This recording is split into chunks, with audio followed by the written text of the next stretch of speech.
Welcome to Crawlspace. I'm Tim, here today with Lance. Lance, how are you today? I'm doing fantastic today, Tim. I couldn't be better. We have an old friend back on who's joining us with a new friend, talking about a new, extremely mysterious case that takes place across the ocean. Before we get to that, how are you? Thank you for asking. I am doing great. Yes, it was great to reconnect with Ken Davies of the Fred the Head podcast, The Mysterious Case of Fred the Head. He is back with his old friend Ian, and they have launched a new podcast called The Mysterious Case of the Gentleman of Heligoland. And the Gentleman of Heligoland is the nickname of an unidentified body who was found off the waters of Heligoland, which is a tiny little island, and he was found in 1994. And I believe they are up to 8 episodes, and you can find that podcast wherever you enjoy listening to podcasts. The Mysterious Case of the Gentleman of Heligoland, that is Heligoland, and follow them as they continue their journey to discover who this man is and how did he turn up in the area of the North Sea near that little German island of Heligoland. Yeah, it's really interesting. They've dove deep, and there's sort of renewed interest in the case online. So if you Google it, you'll find a lot of recent news articles. Most of them come out of the UK. So some of those will be linked in the show notes. Hey, Tim, I'm just curious what you're up to every other weekend in August this year. Well, Lance, it almost feels like you were setting me up or something by the way you asked that question. Not at all. We are going on tour with Patrick Hines of True Crime Obsessed and Maggie Freeling. We are hitting up 6 different cities in August 2022. Tim, you nailed it. We are headed out to the fine city of Orlando, Florida on Wednesday, August 3rd. Then you can catch us in West Palm Beach, Florida on Thursday, August 4th. We're going to take a break before we head out to Atlanta for Saturday, August 6th. And then, Lance, a couple weeks after that, we're going to St. Paul, Minnesota, and then Dallas, Texas on Saturday, August 20th, and then Houston, Texas on Sunday, August 21st. It is going to be an absolute blast. So go to truecrimeobsessed.com/c-us-live, or you can just go to truecrimeobsessed.com and click on the link that says See Us Live. There you go. All right, we're going to break for a commercial here, and we'll be right back with Ken and Ian to discuss the mysterious case of the Gentleman of Heligoland. Welcome back to the podcast, Ken Davies, and welcome to the podcast, Ian McKay. How are you two gentlemen doing tonight? Very, very good. Thanks for getting us back on again. It's a great experience talking about Fred the Head last time we were on. That was fantastic effect on listeners to Fred the Head. So we're very grateful for that. And yeah, Ian's joined me in terms of looking at this new case, and he'll be joining me subsequently on Fred the Head. So it's great to get Ian involved as well. And it's nice to be here as well, Tim and Lance. Thank you very much for the invite. I'm looking forward to it. I've deliberately not done a lot of research, so I don't know where it's going, but apparently you spend hours talking about American football. So if I'm just quiet in the top right-hand corner, you'll know what's going on. My pressing question for you, Ian, is how much turmoil did you have to go through during your pizza incident that happened earlier on tonight? I'm surprised you're even here coherently speaking. Lance, if the truth be known, the worst of the turmoil is yet to be faced, because I had my pizza delivered to the wrong address, and when it's finally turned up an hour later, it's bang on when we're starting to do our podcast. So I now have to smell it for an hour or however long, and then eat it when it's cold. It's terrible. Whew. But you know, I'll struggle through. Don't worry. If you have to leave, we'll understand. If it gets too much, you'll just see a great big triangle getting shoved into my face. So don't worry. But I will be polite and leave it there. Thank you for joining us, the both of you, because you're way, way across the ocean. You're several hours ahead of us. So this is, I believe, 9 p.m.? 9 p.m. in England, yeah. 9 p.m. So really, it's very much appreciated that you joined us to talk about this new case. Real quick, where's Fred the Head at? Because I think everyone who listened to that episode really loved that content. Where are we at with it now? Very kind of you to say that. Well, Fred the Head is about to reappear. We kind of pulled that to a natural conclusion after 30 episodes. So we'd kind of reached a situation similar to the way you guys run things, that we'd developed what we felt was a hypothesis that hung together and took all the things we knew about that case and the facts and some of the extrapolations that we've made, but kind of brought it into something that we felt looked like the most likely probable scenario. Now, having reached that situation, we wanted at that point just to take a step back, take a breather, start to do some other investigations into Fred that we could then come back with in a few months' time and start season 2. So that's kind of where we left things after 30 episodes. And that felt like the first book of a trilogy. And it feels now like we're about to start the second book of that trilogy. And that starts again in July. Well, certainly Fred's my first love in the sense of he's the guy that got us into this. So we feel a moral obligation to see that through to the bitter end. And so we're back for the second part of that trilogy in July.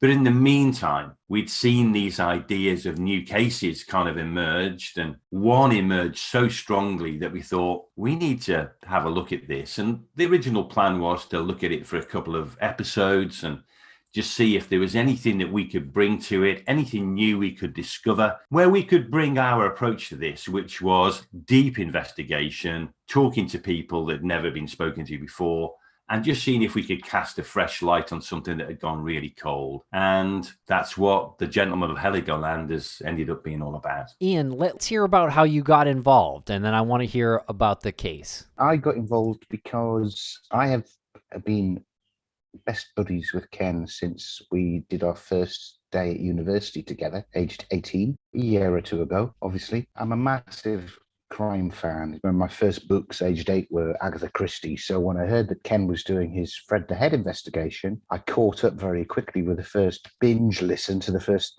7 or 8 episodes, and then I've been an avid fan ever since, following that going on. And of course, because it's so interactive for all the listeners to the podcast.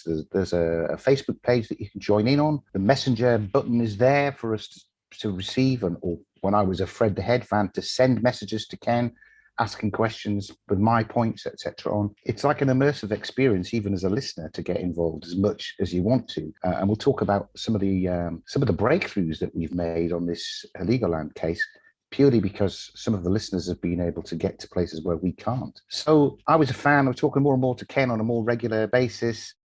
Fred the Head was coming to a natural hiatus, and I think Ken just wanted a bit of moral support in getting stuck into another potential Fred the Head, and asked me if I would like to join him. And of course, I didn't even take a moment to think about it and said, yes, I want to get involved. So I was a pushover. I was an easy sell, a cheap date, whatever you want to call me. I just said yes straight away. Well, that's good to hear. And what do you bring to the table as far as the investigation goes? Yeah, what do you bring to the team, Ian?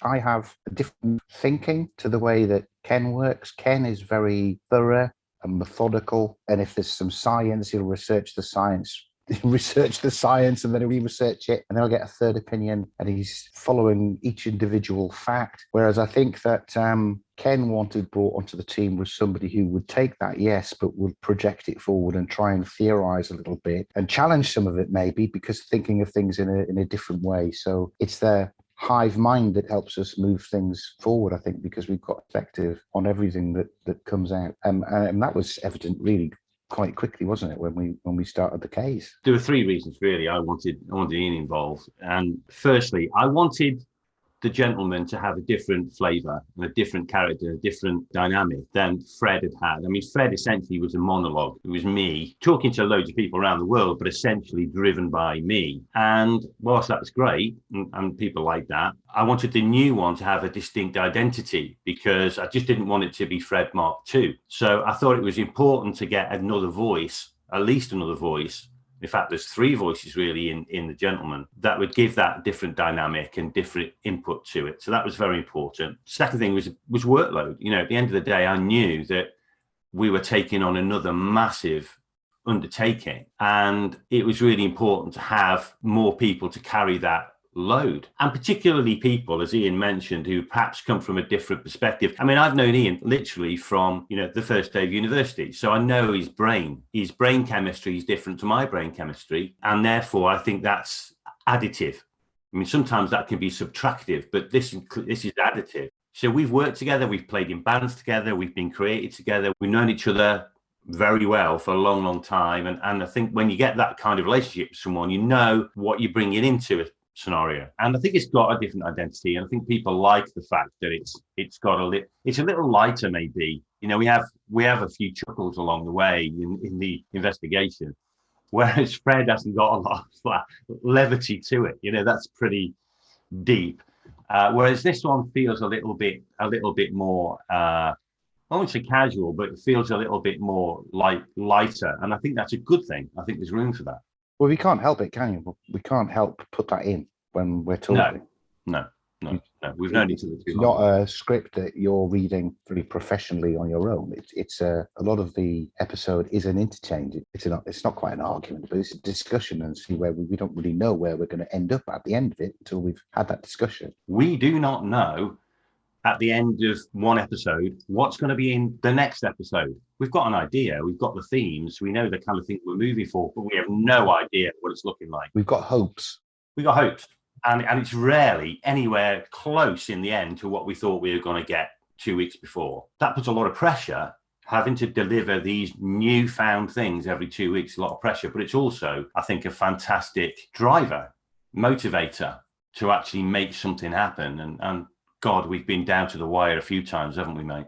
Definitely want to get into the mystery itself because it's fascinating and the two of you do great work on it. But I want to just ask one more question about the dynamic between the two of you. If you could put a percentage on storytelling versus investigating the mystery, what would that be as far as between the two of you? I spend more time in the studio. I write a script, kind of, narrate it. So I'm the narrative voice. I suppose I am the primary narrative voice. So I do a lot of that and playing around with the mix and all that kind of stuff. I do all that. Actually, the primary burden on research and investigation is carried by Ian and somebody called Jo Willis, who is a lady who does a lot of research for us.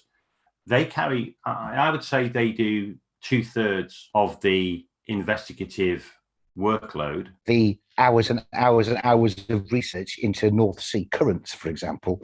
But the stuff like finding missing people in Canada or finding missing people in America who happen to fit this bill of this person who died, Ian and Joe have done miracles on that through the night, whereas I haven't done that. So we didn't intend that to be the case. I think that's just become the natural balance of it. I mean, there is a story to it. Of course there is. Not a story that we're writing. It's a diary of our investigations. All three of us are investigating, and one thing leads on to another, which is also what happens when you're telling a story as well. But I think we're all investigating, and the story is unfolding. Ken's driving the narrative of it because he's got all the kit and the experience. So he's writing the script. Both Joe and I are involved in free-form discussion, if you like, during the recording of the podcast. And we've got an idea of what the structure of the podcast is going to be so that we can thrash that out beforehand if it did. I mean, we've never had to draw the line and say, I think you're going down the wrong line here, because when writing the story, it's unfolding. And sometimes a story is that nothing's being moved forward. And you have to try and get something out of that, which we've done so far, I think. You guys want to talk about the story now? Want to talk about this mystery? I'll give you the setting and the main basic facts. Don't want to give any spoilers, or I'll try not to give any spoilers away, but it might be, some of them may be unavoidable. So apologies if any slip out, but I'll try not to. Essentially, this all goes back to 1994 and this tiny island, which very few people know about, which has got a very mysterious history in its own right, a place called Heligoland. Until the First World War, Heligoland was owned by the UK, it was owned by Britain. But Britain wanted part of Tanzania in Africa, and that was owned by the Germans. As these things happened in those days, nobody asked anyone on Heligoland or in Tanzania, but the British and the German politicians got together and say, well, why don't we swap them? You have Heligoland and we'll have Tanzania. And I said, yeah, okay. They shook on it, had a drink afterwards, and it was settled. So after the First World War, Heligoland became part of Germany. But it's this tiny island. It's about 50 miles north of the German coast. So it's naturally should be German, but it is this tiny island. Back in 1994, on the 11th of July, 1994, there's a patrol boat from Germany going on through the sea, about 20 kilometers, I should say, away from Heligoland, to the west of Heligoland. They see a body in the water. I mean, that's unusual. You don't get many bodies bobbing around in the one corner of the North Sea. So they haul it onto the boat and they take it back to the local town which is a place called Wilhelmshaven. Now, that's in mainland Germany. It's not in Heligoland. This body never went to Heligoland, went back to Wilhelmshaven. As with all these things, they start imagining initially that it's going to be a relatively straightforward case. You know, there's a man in the sea, going to have some kind of ID, going to be something that is going to be able to identify him and link him to a missing person. But it didn't happen. And I suppose we wouldn't be sitting here if it had, but it didn't, because there was no identification on this body. But there were three things which stood out as massively unusual about this body. Didn't, unfortunately, help them solve it, but they are actually unusual and may help us solve it. So the first thing is his height. So this guy was 197 centimeters long. When we convert that to imperial measurements, as we call them in the UK, he's 6'6". This is a 6'6" man, and 6'6" men are rare. I mean, unless you're on a basketball court, they are rare. Yeah, I was looking at this before today just to give you a comparison for the US, and essentially it's 1 in about 700 people in the US is 6'6". Now, that's today. Back in 1994, we were all a bit smaller then. And this guy was 45 to 50. So he was born in the war. For someone to be walking around in 1994 at 6'6", really, really unusual. He's massive. He's a giant, but he's not a big man. He's extremely thin, almost undernourished thin. So very thin, very tall. The other thing is he had very unusual clothes on for someone being fished out to sea in Germany, because he had absolutely archetypal English gentleman's clothes. He had a shirt from a well-known English retailer. He had a tie on from a well-known retailer. He had very expensive shoes on. So he had shoes made by a company called Churches in Northamptonshire who make handmade shoes. These are $1,000 a pair shoes, very expensive shoes. He looked like an archetypal English gentleman. And that's what the Germans coined him. They called him the Gentleman of Heligoland, because they thought he was a very rich, well-to-do English gentleman who had somehow found his way into the North Sea. The third key thing were the injuries. The German police have been a little bit slow, maybe, in just releasing this kind of information, but he had certain injuries. He had a fractured skull and he had fractured ribs. That led the German police to conclude very early in this process, it's a homicide. For reasons that we may talk about, we're not as sure about that as they are, but they're convinced he's a homicide. So we've got a man who is pulled out of the sea on the 11th of July, 1994, extraordinarily tall, dressed like the archetypal Englishman, with injuries that may suggest homicide. Now that should, because these are some unusual aspects, have facilitated an identification. They never did facilitate an identification. And that case got colder and colder and colder, as these things do. They had mitochondrial DNA at the time. They checked in Germany to see if there were any matches. There were no matches. And the case got colder and colder. And only very recently, and I'm talking now in the course of the last 5-6 months, it started to re-emerge as a case. They've exhumed the body now. They've got better quality DNA. That's where we first saw it, because we saw this was being reported. And then at that point we said, actually, if this guy is English or has got English connections, we're probably in a good position to try and identify who this person might be. By all indication, this gentleman should have been discovered within hours. If you're going to an establishment to purchase $1,000 shoes, I would imagine that there would be security footage there. I would imagine like the establishment that you're getting them at would remember you. Yeah, you would. It's not quite as advanced as that. I mean, we are talking about handmade shoes, which are relatively rare, and their systems tend to be slightly more bespoke than major retailers who have got all kinds of technology that can, track back expenditure, to an individual. It wasn't quite as advanced as that back in those days. That said, you're absolutely right. Those shoes are very unusual. That height is very unusual. When you get unusual things crossing like that, you would imagine that would really narrow these things down. And the fact that someone should miss someone who looks like that. Any wallet? No identification on him whatsoever. Fingerprints? To a degree, when someone's been in the sea for a significant amount of time, their body starts to disintegrate. And there are some fairly gruesome aspects of the way this man disintegrated. Which we've discussed with experts to know it's even more gruesome than you can imagine. Yeah, it is pretty gruesome. But of course, it's just this kind of waxy, I think it's called a podicere, something like that. This waxy substance forms on the body if the body's been immersed in water, particularly seawater, for a long period of time. And that does have a tendency to have negative effects on some of these types of evidence.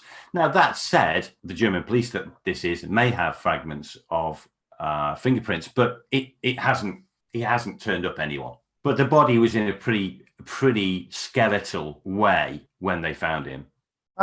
Sorry, can I just say this is what happens when we're recording. Ken makes a bold statement like that, and he's got absolutely no idea whether it's true or not. I think the guy had no eyes or ears, and the scalp would have been pecked off his skull. But I don't know why the rest of him's got to be skeletal, because we've heard that the body's got this waxy thing over it, and is reasonably well preserved in the cold seawater. That's what happens all of the time. We get to where we can agree with it. The fingers are going to be like extremities, and we did go into talk to different experts about what happens. We found out that once the guy bobbed up to the surface, he'd have lost his eyes in the space of an hour or two from the seabird, and his ears. And if his fingers are there as well, that's the sort of thing they'll go first. So, maybe that's why they haven't said that there's any fingerprints. What is challenging, correct me if I'm wrong, Ken, about this case, is that virtually all of the information that we started with in the German police making their appeal to restart the case in February, virtually every one of their assumptions that we've challenged, we've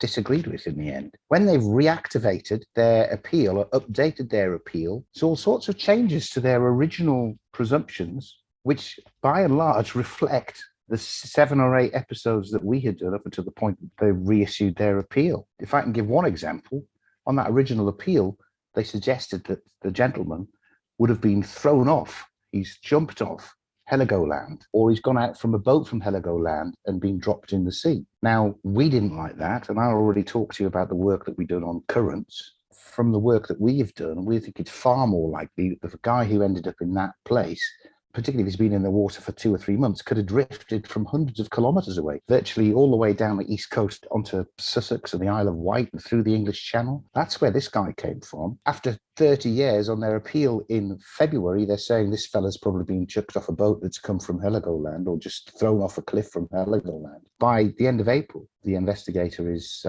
saying, he could have drifted from miles away, though. He could have drifted from miles away. Yeah, there's no doubt, I think, that some of their views on what happened to this man has been coloured by what they've heard on the podcast, which is kind of nice in a way. When the German police first put their appeal out on this, they were absolutely certain this guy wore shoes of size 11. We thought that's a bit odd. So we got a picture of the shoes. And I'd worked in the shoe industry, bizarrely, years ago. So I knew some experts in shoes. Said, have a look at this picture for me. Tell me what size those shoes are. They all came back with bigger size shoes. We know now for certain those shoes are not 11s. Now, they're only 12 and a half. Doesn't sound a big thing, but it actually is a big thing. At the end of the day, when you're trying to solve a murder, you've got to get every little piece right to give yourself any chance. You can't get things wrong because you can't be bothered to go and find out the truth. And there are a number of those things where we went through piece by piece what the German police had put out there and said, that's not right, and that's not right, and that's not right. And there's no doubt the more recent police reports on this seem to be reflecting some of those things that we pointed out during the podcast. We also spoke to 1 or 2 people who were quite close and had more information than was in the public. I think when we mentioned 1 or 2 things that shouldn't be out there, details about what the body was weighed down with, because they'd never told anybody the body had been weighed down. He might have been weighed down. They certainly hadn't given any indication of what he was weighed down with, but we found out. Take us through what weighed him down and anything else we know about him. The body had weights attached to it. And this is one of our major points of disagreement with the police. Police believe it's a homicide. We don't. One of the major reasons for that is the weight. So the body's weighed down. When a body is weighed down, it's a fairly safe assumption to say, well, if that's the case, if someone's trying to get rid of the body, therefore it's likely to be homicide. Now, the problem is with that is that the weights that we used, which the police had told no one about because they believed only the killer knew this. In fact, I had a conversation with the German police and they said, you can't say that. It's only known to the killer. And I said, well, I know it and I'm not the killer. And I know at least 5 other people who know it, and I know they're not the killer. So if you're relying on this in court one day in 12 years' time, that you must be the killer because you know what it was weighed down with, you're going to get very, very embarrassed because it's not as secret as you think. We'd found out weeks before what he was weighed down with, and he was weighed down with shoe lasts. Now, a shoe last is a thing that goes inside a shoe for the repair or the manufacture of shoes. You probably call it similarly in the US. If they're normally metal weights that are used to form inside a shoe to allow a heel to be put on a shoe or a new sole to be put on a shoe. And particularly for shoes like he was wearing, for example, they would be repaired many times. When they were repaired or when they were first made, lasts would be used inside the shoes. And lasts, though they're not associated with the shoes he was wearing, lasts were used as the weights. The problem with that is that only 2 lasts were used. They were tied to his trousers, one on one side, one on the other. They're 3 kilos in weight.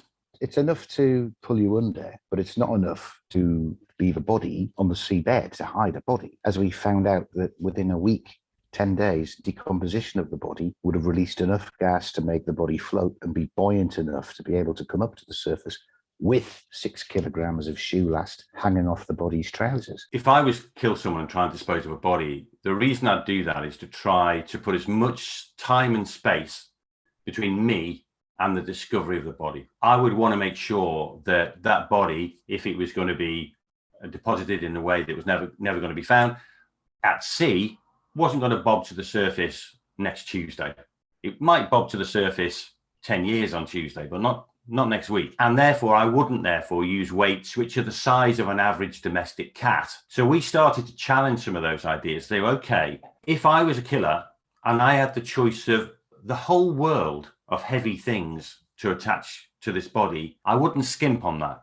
And therefore, we started to think, well, maybe if you were going to commit suicide and wanted to make sure your opportunities for survival were minimized, you might, and we've seen lots of evidence of this, apply weights to yourself to make sure those options weren't available to you when you were in the act of dying. And we are very much of the opinion now that those weights were used in the act of suicide rather than a perpetrator trying to lose the body and so it could never be found again. And you raise a great point there. If you're trying to dispose of a body and put as much distance in time between you and that body, what's more accessible to you, a cinder block or these shoe lasts? What does that tell you about the person? Who has access to those? They've got stamp marks on them. They're identifiable. You wouldn't use something which is so rare and so identifiable as a means of disposing of the body. There's no end of heavy things. In my office here, there's probably 10 heavier things than that. It strikes me that that is a very significant clue that this would not necessarily be a homicide. Well, it's just a big rock off the beach in each pocket. Yeah, that's it. And also the way they were attached to the trousers. Someone painstakingly attached them to a belt loop. And there was never any blood, by the way, on the trousers. So does that suggest the act of someone who's literally just killed this person or someone who was doing that when they were alive? And I suspect it's much more suggestive of someone doing that act when they were alive. Am I correct in the fact that the shoe lasts were female shoe lasts? And can you go into the insignia that was on there? Interesting thing is that they were described by the German police as female shoe lasts. However, because we went back and talked to Tom, our shoe expert at Satraman, and he observed they're a size 9, which would be a size 10 in the US. So they're not ladies' shoe lasts, unless the lady with enormous feet. These are male shoe lasts that look female because it's a model of a tiny, thin foot that's got to be able to go into the hole of the shoe and turn around and have stuff hammered onto it, have the sole hammered onto it, have the heel hammered onto it, and come out and have the shape of the shoe over the top of it to shape it before it's finished, that sort of thing. So they look dainty, because they don't have loads of hairy toes sticking out of the end of them, but they're a size 9, so they're shoe lasts that would be used for men's shoes. That's a very good example of the kind of mistake that's throughout this. If they'd asked anyone, any expert on those lasts, they'd say, no, they're male and they're actually used for repair. Those kind of shoe lasts are not used in the manufacture of shoes, they're used in the repair of shoes. So this is what we would call a cobbler. This is the kind of thing they would use for all kinds of different sizes of shoes. It's just a very good example Ian's raised there of minor, but in aggregate, significant mistakes. We'll be right back after a quick word from our sponsor. And a thank you to our sponsors. Back to the program. Why do they call him the gentleman? Well, the reason they called him the gentleman is really because they thought the clothing was indicative of their expectation of what an English gentleman would be wearing. And the tie, the stripy tie that they were convinced was a club member tie or a regimental tie, because he was wearing a navy tie with a few different coloured stripes on.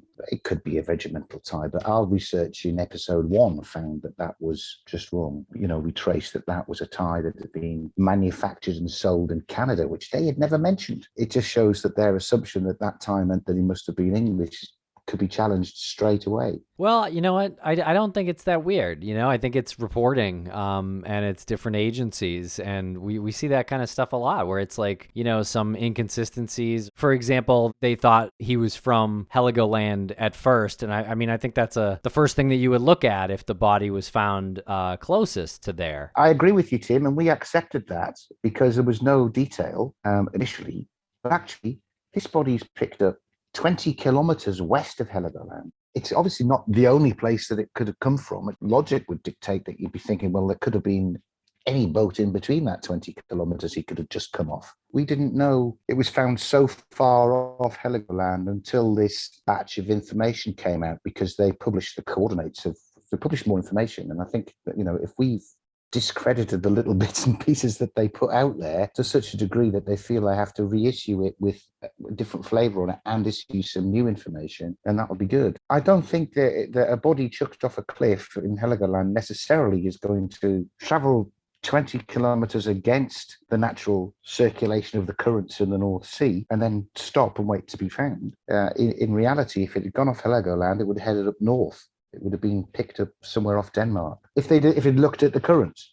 This is one of the important things that we looked at. Obviously, one of the things when we identified where this man had been found, logic to us says, well, okay, we know he's kind of been in there 3 months. We know where he's found. What does that mean about where he may have entered the water? It's a very complex science. There are 3 things going on.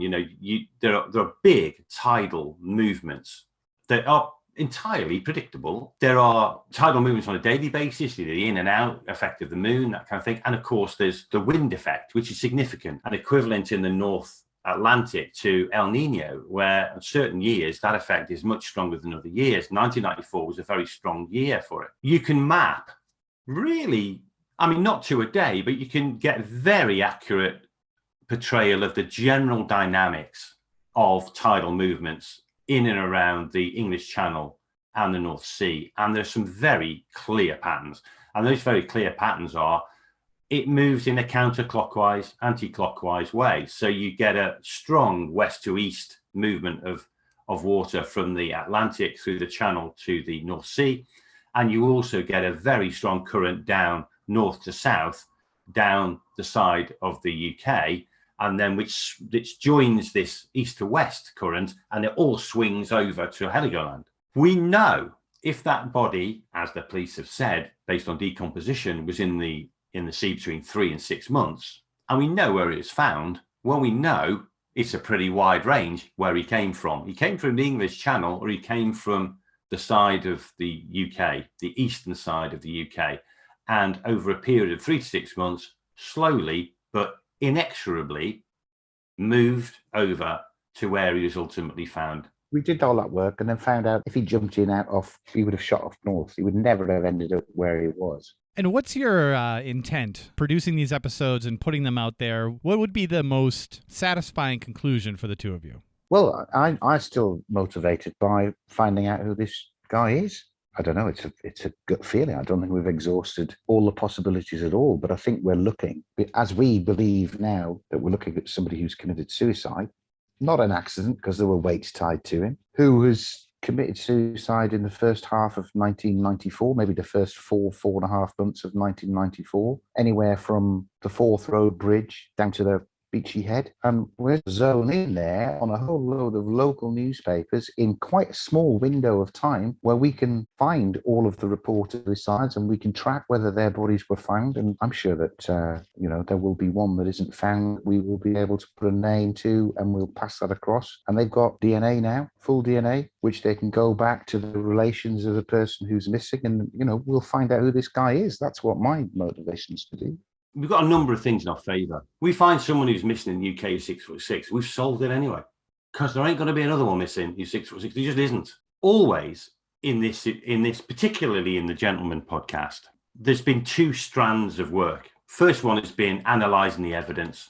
Does the evidence actually suggest what the assumptions which are being made by the German police? So that's one aspect of it. The second aspect of it, and we spent a lot of time on this and with some extremely interesting results, is to look at who's missing in the world who's 6'6" and who's gone missing off boats in the North Sea at around that time. And there have been 3 really interesting outcomes from that aspect of it. We haven't touched on them, but they're really important. I mean, again, not to give too much away, we solved one of Canada's oldest missing persons cases, well, Ian did, through this process. They had a missing 6'6" man. We found another 6'6" man who was missing, and those two things fitted together: date of birth, everything. But also there were 2 other very interesting cases that came up of missing people. One of which was a suicide. So this person who went missing, all the authorities said it's a suicide, and we established it's not him. But we think it's a murder. So one day we may go back and relook at that because we're not absolutely convinced it's not a suicide. And there's another one that we've just been looking at recently. We got very excited about. We really thought we'd found him. And we're just going through the process. That last one, the guy was the right age. The little newspaper report we had of a fella disappearing off a cross-channel ferry, it was in exactly the right place at exactly the right time. And he was exactly the right age. And we could not find his name anywhere. And we moved on to, not to other specific cases, but we've explored other sort of more general aspects of the case whilst we've tried searching for this chap's name. Through the help of one of our Texas listeners who bullied their 80-year-old father who lives in Kent into getting in his car and driving a couple of hours all the way to Ipswich and then sitting in the library and going through the newspapers of the day at the relevant time, he tracked down the newspaper report that followed up the report that there was a person missing by saying that search had been called off. They weren't looking for him anymore. So we found the guy's name. We'd spent a month or something trying to track this fella's name down. And within having the name, within about an hour and a half, we'd been able to rule him out completely. Not just because Ken talked to somebody who knew him and found out he was only 5'10", but Joe also found this guy has a grave and was buried there. So they did recover the body and then it was buried. So he was completely not the right person, although we were excited for about 6 weeks that we found him. And there'll be somebody else in a week's time. There'll be a new one we get excited about, and we have to rule out. And there's a very interesting part of the process where we find people and we find out about them, and then we try and establish whether they're the person. So it's very much 2 sides of that coin, this investigation, very much about the evidence, but also very much about who's missing and how do they fit to the evidence.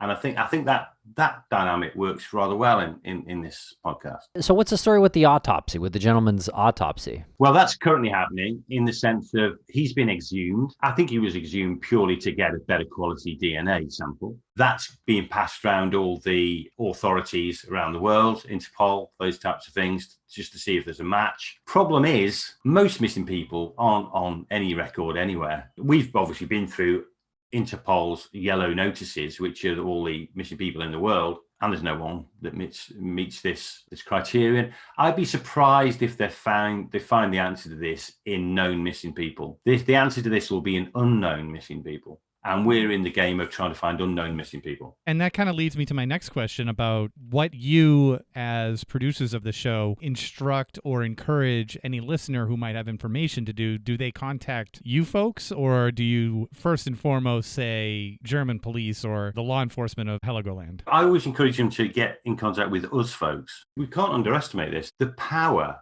of the network that we've created in terms of the Facebook page called Who Was the Gentleman of Heligoland. Obviously, we have used that. So, for example, we have a lot of listeners in Europe. We have a lot of listeners in the States. We say, look, can anybody find out any more information in European newspapers about this case? And they do. And in fact, one of the most important bits of information we found recently was from someone based in Germany who sent over a report that we'd never seen before, which had a lot more information and photographs. So we know that the German police do listen to the podcast. They're working on the basis it's a homicide. We're working on the basis it's a suicide. So we're really encouraging people through the growth of the podcast, really, to get involved. If they know anything about it, let us know. And then we can obviously take things forward, including, obviously, making contact with the German police. We do invite our listeners to challenge us on the Facebook page if they don't agree with something. If they've got alternative theories, if they've got any other information, we've got some very good listeners who will put new photographs up, or they'll have heard something in there. And as I say, sometimes purely practical terms, we need feet on the ground where we can't get to. And just in the 8 episodes we've done so far, we've had volunteers visiting places for us in Brighton along the south coast. But we've also had inquiries made to the Zeebrugge police in Flemish from one listener. So the Facebook page is not just us to go on and be hilarious for 20 minutes, although that does happen every day. It's been a fascinating case. Our problem, my problem, probably now Ian's problem, is we've opened the box now of all these amazing stories. And one of the things that we find is that every podcast we do, we end up with about another 5 sub-stories, which could quite easily be a podcast in its own right. Well, guys, thank you so much for hanging out with us here tonight and telling us a little bit about this case. We really appreciate it, and we will send our listeners over to your podcast to check them out. Thank you, and keep up the good work, and definitely let us know of any updates. Very happy that you got through the interview, Ian. We'll let you get to your pizza. I'm sure you've been tormented the entire time.